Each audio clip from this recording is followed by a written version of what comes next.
Truth Frame, World Memory. In this episode, the fall of the Peacock Throne, why the Shah was ousted, and his final days.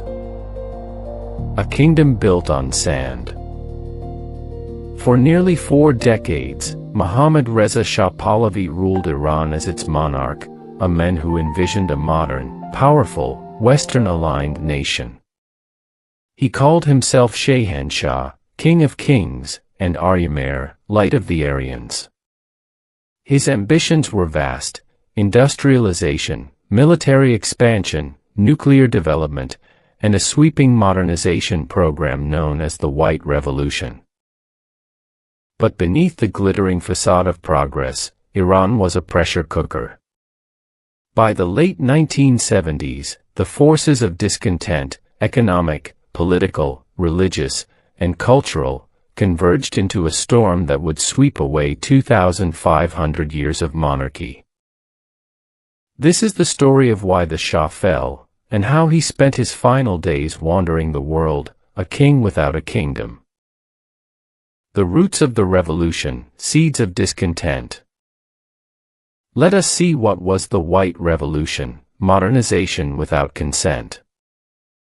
The Shah's White Revolution, 1963, aimed to modernize Iran through land reform, industrial expansion, and social transformation.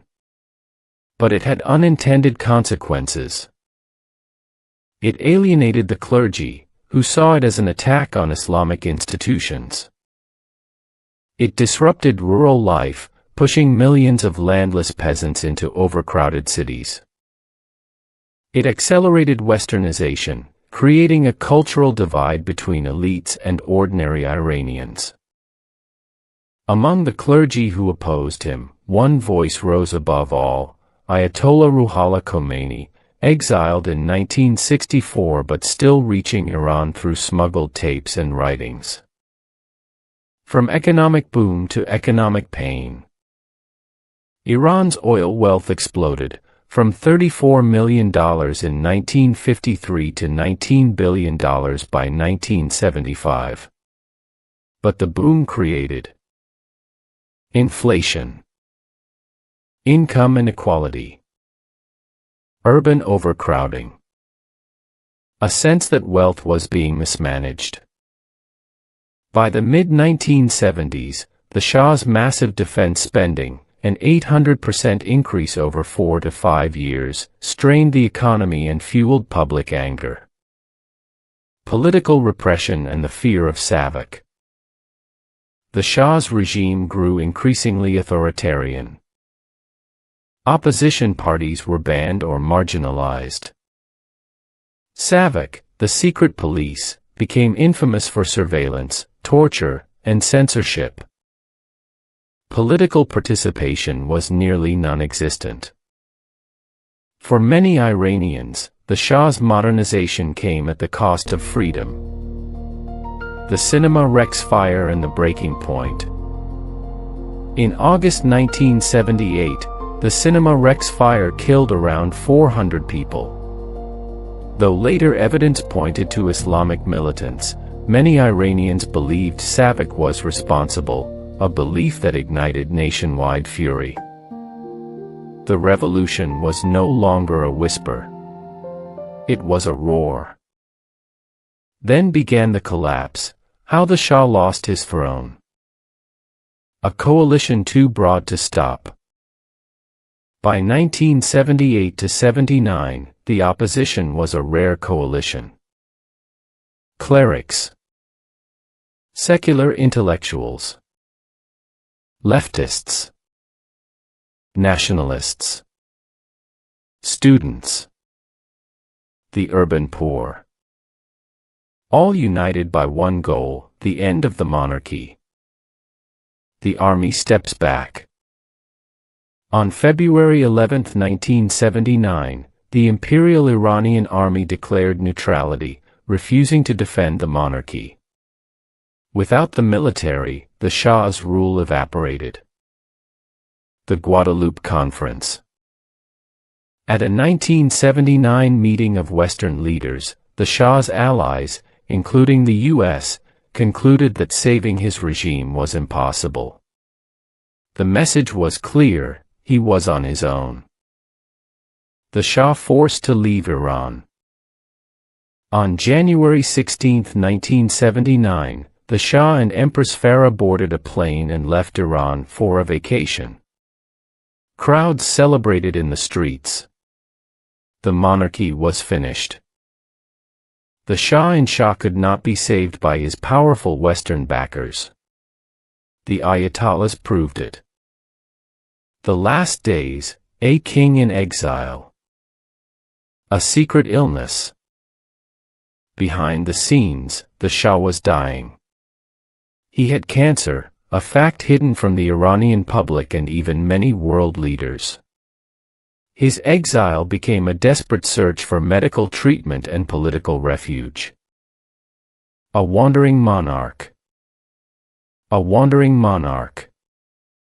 After leaving Iran, the Shah drifted from country to country. He was an unwanted and unwelcome guest in Egypt, Morocco, Bahamas, Mexico, United States, briefly, for medical care, Panama, back to Egypt.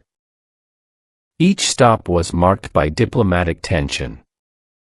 No nation wanted to anger the new Islamic Republic. The Shah's final reflections. According to accounts from those around him, the Shah spent his final months watching the revolution unfold from afar, feeling betrayed by allies, haunted by the belief that he had modernized too quickly, regretting the brutality of Savak, wondering whether he could have saved Iran by allowing more political freedom. His world, the world he tried to build, had collapsed. Death on July 27, 1980, the Shah died in Cairo at age 60. He was buried with full honors by President Anwar Sadat, the last friend who stood by him. Closing frame, memory, power, and the fragility of thrones. The fall of the Shah is not just the story of a revolution. It is the story of a ruler who tried to modernize a nation without listening to its soul. A society torn between tradition and modernity. A coalition of forces that rarely align in history. A man who died far from home, carrying the weight of a lost kingdom. For world memory, this episode becomes a meditation on power, illegitimacy, and the human cost of political transformation. The Iranian Revolution proved to the world that no matter how one rises to become a king of kings, a Shahanshah, a ruler wrapped in power and protection, a man's final days are shaped not by his titles, but by the forces he failed to understand.